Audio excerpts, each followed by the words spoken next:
Hey guys, welcome back to the channel.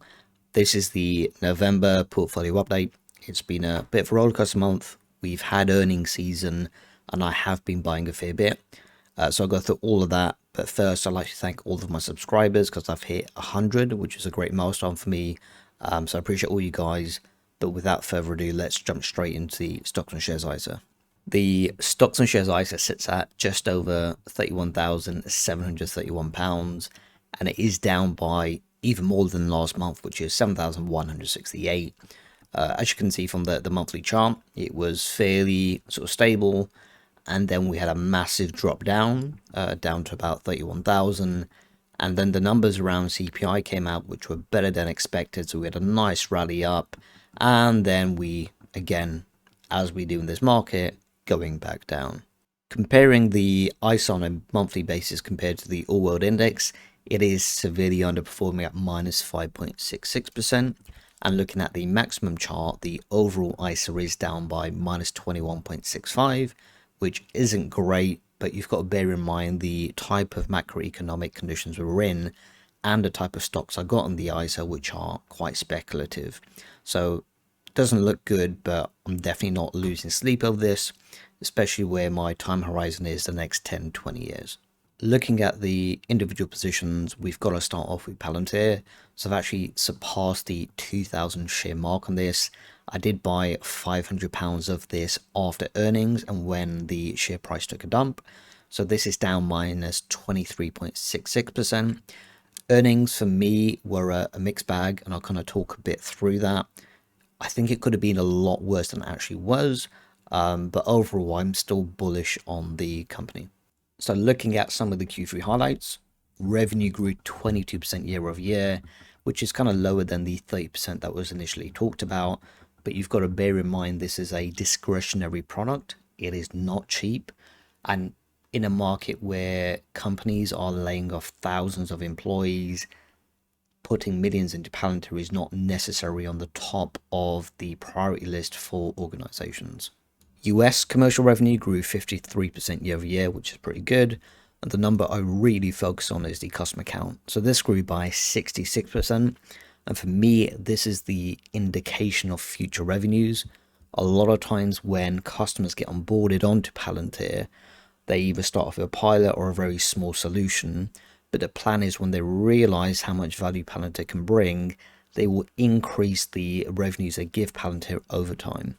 And that's reflective of the net dollar retention, which stays above 110%. The other thing I'm keeping an eye on is stock-based compensation. It has come down a little bit, and that's partly due to the stock price of Palantir actually dropping, but it is still pretty high. I am keeping an eye on it, but I understand why it's high, as Palantir likes to retain and attract the best talent in the market.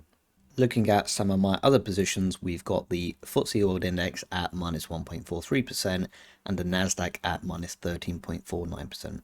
My SoFi position sits at £1,033. I did buy a few more shares and the overall position is down by minus 31%. I was impressed by the earnings, and I'm, to be honest, impressed every quarter. They seem to have very consistent growth when it comes to revenue, when it comes to new users and new products sold, and I am looking to build this out into a much bigger position. Next up, we have Alphabet at minus 13.94% and Microsoft at minus 6%. The big techs did get hit pretty hard in the past month. So if we have a look at Alphabet, you can see the stock actually went all the way down to $83 before it's had a sort of bounce back up in the sort of past week or so. And I have been buying Google more heavily in my general investment account. We've got PayPal sitting at minus 15.38%, Tesla down a massive 26%. It actually wasn't too long ago before this was in the green. So the deal with Twitter did go through, and that's probably not helping the share price. Many people say, Elon Musk is getting distracted with Twitter. I'll be honest, I'm not that close to it. I know he's looking at laying a lot of people off and there's a lot going on. But for me, this is one of those positions where I just buy and hold for the long term. Next up, we have Meta at minus 40%. This has been hit the absolute hardest out of all the big tech stocks. Earnings wasn't that great. revenues are declining and they are hemorrhaging a lot of money when it comes to Reality Labs and their metaverse investment.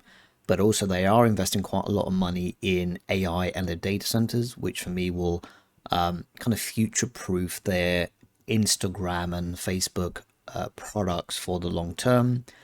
For me, I am still bullish on this. I think it's at a much more reasonable valuations, and I have been buying Meta in my general investment account.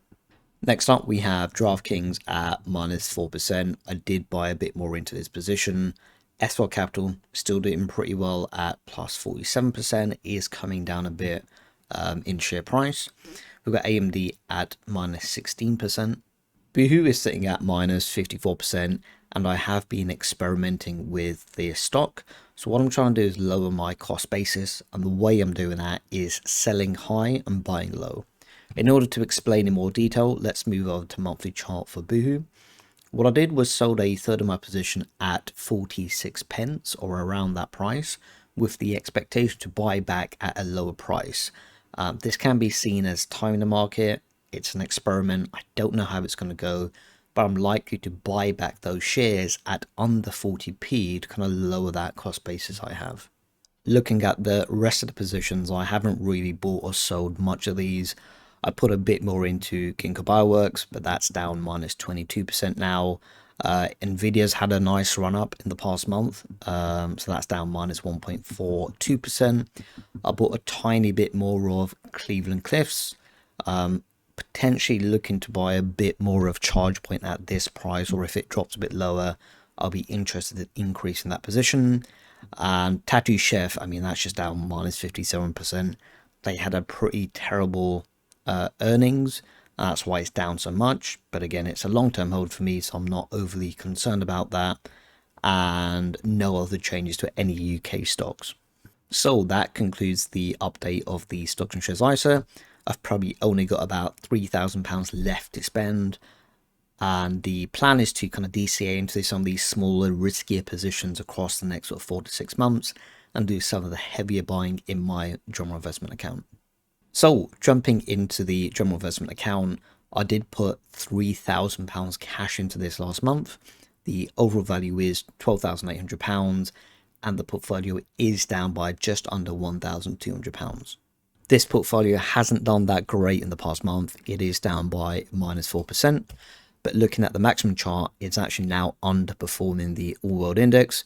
For a long period of time, it was overperforming, but right now it is underperforming by a couple of percent.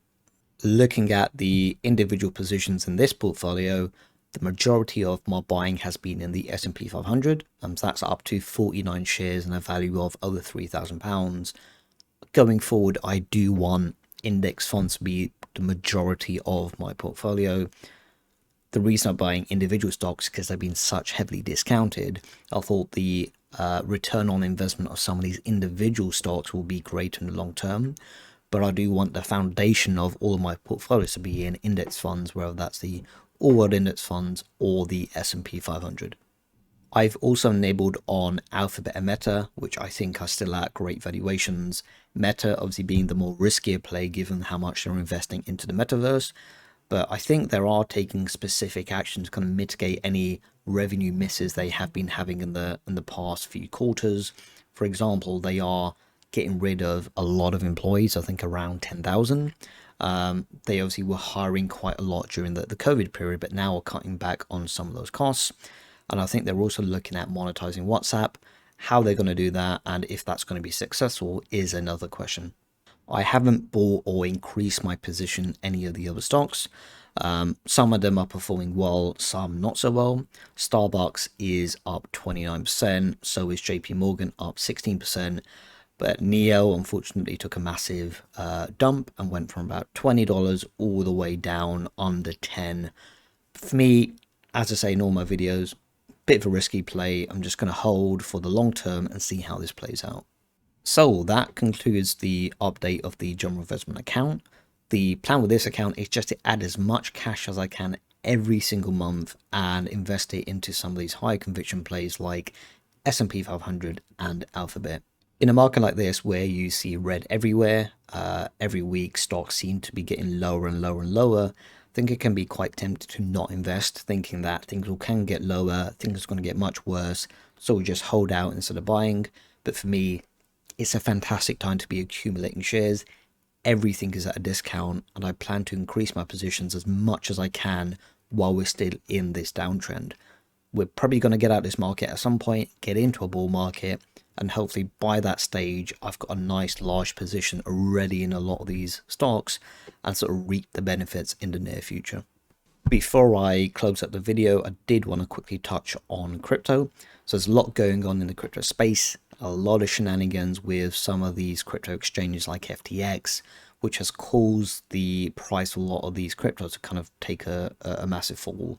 So in the past couple of weeks, I have invested a bit more into Bitcoins. I put a couple of £100 into that, and I put a little bit more into Ethereum. The plan with this is just to continue to slowly dollar cost average the rest of the cash I got in this account into Bitcoin and Ethereum for the next 6 to 12 months. So that concludes the November update. Thanks for tuning in, and I'll catch you in the next video.